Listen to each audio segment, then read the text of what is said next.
the name. Pwede yung palitan to in your name.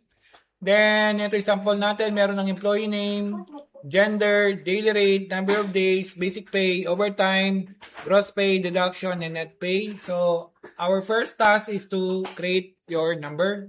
To do that, select the two number and select the cross. And there's your number from 1 to 6. Then, gender. Instead of typing female and male or male and female, gagamitin natin si data validation. So, select lang natin yung cells. So, cells from C4 to C9. Once selected, you can go to data. Then, data validation. Press data validation. And lilitaw yung data validation rules. And press add rule. After pressing add rule, lilitaw yung C4 to C9. Then criteria, there are different criteria here, but we will use the topmost topmost select section. Drop down.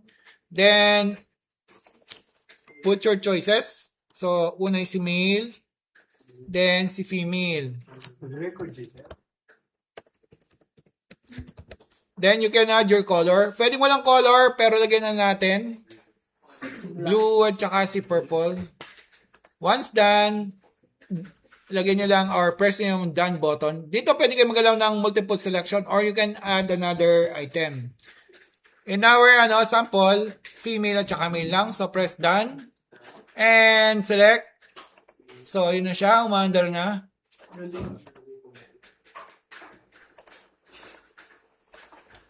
Okay. So in our scenario, the daily rate is 500 for Datu, Escalante 500, Pamintuan 750, Angkau 12, Chavez 500, and day rate 630. This is the daily rate. Then number of days, ang base natin dito is semi-monthly.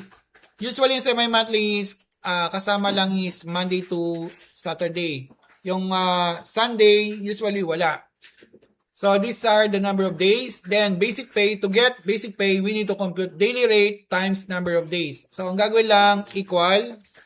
You can type the formula here or sa formula bar nandun. Dito, automatically dito na yung D4 times E4. Then the computation is 6,000. Press tab. Once selected, you need to press the round then si cross. Then dito na yung computation ni daily rate times number of days. Then in our scenario, there is a overtime. Maraming overtime, merong regular overtime, graveyard overtime, at meron pang ibang other income tulad ni holiday at saka non-working special holiday. But in our scenario, overtime lang nilagay natin. To compute our gross pay or lahat ng nakinita mo, you need to compute basic pay plus overtime pay. So, pindutin yung equal ulit at lilitaw na yung computation. So, dito is basic pay times G4 or overtime. Pero hindi yan times, dapat plus lang. So, palitan nyo yung computation. So, F4 plus G4. So, enter. Then, autofill siya. You can autofill or drag the round then cross. So, yun. Then, deduction. In our scenario, deduction na nakasulat. Pero, in reality, usually, nilagay dyan is tardiness, pag-ibig, PhilHealth, SSS, and tax. Then, net pay. Ang net pay ang nakukuha nyo sweldo minus the deduction. So, equal, ayun, H4 to I4. Press tab. Then, after pressing tab, select the round and cross again. Ayun. Then, equal summary. Ayun na tayo. Summary is for the summary of the gross pay. So, tab.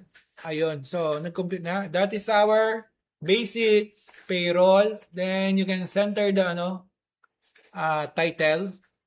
So, select it up to the J column. Then, hanapin nyo dito yung merge cells. You can format your report using text, color, and for color. Kung gusto nyo pagandahin.